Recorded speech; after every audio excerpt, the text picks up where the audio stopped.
Hey guys, welcome to our channel. Let's cook. இன்னைக்கு நம்ம வந்து ஒரு மலேசியன் டிஷ் தான் பார்க்க போகிறோம். But with an Indian twist தான் பார்க்க போகிறோம். வேறு எதுவும் இல்லைங்க, ஒரு சிம்பிளான மேங்கோ சிக்கன் ரெசிபி. பட் குயிக்காக முடிக்கக்கூடிய ஒரு ரெசிபி தான் இது. அண்ட் இன்க்ரீடியன்ஸும் ரொம்ப பேசிக்கான இன்க்ரீடியன்ஸ் தான். ஆனியன், ஜிஞ்சர், கார்லிக், மேங்கோ, அப்புறமா cashew nuts paste or coconut paste. ரெண்டில் எது உங்களோட ஃபேவரட் இதுவோ அது ஆப்ஷனலாக எடுத்துக்கலாம் நீங்கள். ஸோ எல்லாத்தையுமே வந்து ஃபைனாக சாப் பண்ணிக்கிட்டு மேங்கோவை ப்யூரே பண்ணி நம்ம எடுத்து வச்சிட்டோம்னா நம்மளோட ஒர்க் ஆல்மோஸ்ட் டன். ஸோ சிக்கனை வந்து ஒரு சிம்பிள் மேரினேஷன் பண்ணி எடுத்துக்கலாம். நான் இதில் வந்து ட்ரை கார்லிக் போட்டிருக்கிறேன். இது வந்து ஆப்ஷனல், நீங்கள் அது போடாமல் கார்லிக் ஜிஞ்சர் பேஸ்ட் போட்டுக்கலாம்.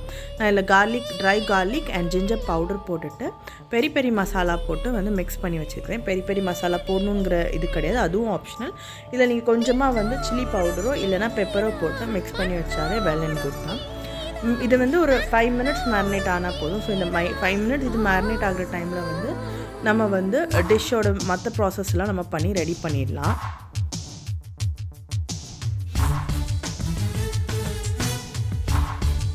பேன் ஹீட் ஆனோடனே பேனில் வந்து கீ ஆர் பட்டர் நம்மளோட இதுக்கு டேஸ்ட் ப்ரிஃபரன்ஸ் படி போட்டுக்கலாம். இல்லைனா ஆயில், ஏதாவது வெஜிடபிள் ஆயில்ஸ் கூட யூஸ் பண்ணிக்கிட்டு அது ஒன்ஸ் நல்லா ஃபுல்லாக வந்து மெல்ட் ஆனதுக்கப்புறமா அதில் வந்து ஜிஞ்சர் கட் அண்ட் கார்லிக் போட்டு ஒரு 1 minute சாட்டே பண்ணிவிட்டு அது கூட வந்து ஆனியன் போட்டு நல்லா சாட்டே பண்ணி எடுத்துக்கணும். ஒரு ஆனியன் வந்து ஒரு லைட் கோல்டன் ப்ரௌன் வந்தால் போதும், ரொம்ப ஷேடு வேணாம். லைட்டாக அது வந்து கொஞ்சம் வதங்கி வந்தாலே போதும்.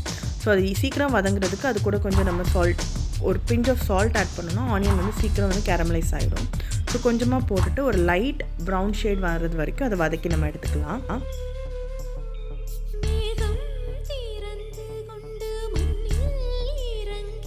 ஸோ இந்த ஸ்டேஜில் வந்து நம்ம ஸ்பைசஸ் ஆட் பண்ணிக்கலாம்.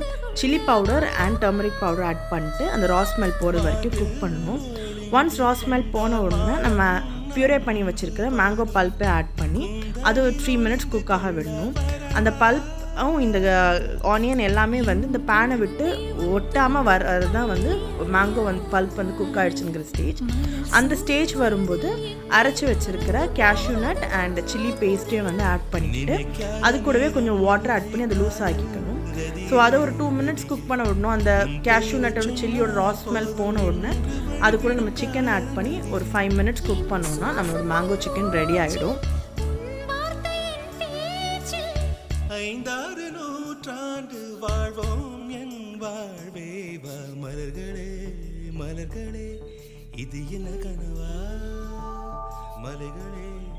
ஸோ இப்போ நம்ம சிக்கன் ரெடி ஆகிடுச்சு. இதை வந்து ஒரு பவுலுக்கு ட்ரான்ஸ்ஃபர் பண்ணிவிட்டு சர்வ் பண்ணிடலாம். நல்லா சுட சுட ரைஸும் கொஞ்சமாக கிம்ச்சியும் வச்சு நான் இன்றைக்கி வந்து மேங்கோ சிக்கனை வந்து சர்வ் பண்ணிக்கிறேன் நல்லா ஹாட்டாகவே. கிம்ச்சி ரெசிபி வேணால் கமெண்ட் பண்ணுங்கள், நான் அதை வந்து தனியாக ஒரு வீடியோவாகவே போடுறேன். ஸோ நம்மளோட டெலிஷியஸான டேங்கியான மேங்கோ சிக்கன் ரெடி ஆகிடுச்சு. நெக்ஸ்ட் வீடியோவில் இன்னொரு சூப்பரான ரெசிபியோடு பார்க்கலாம். அன்டில் தென் பாய்.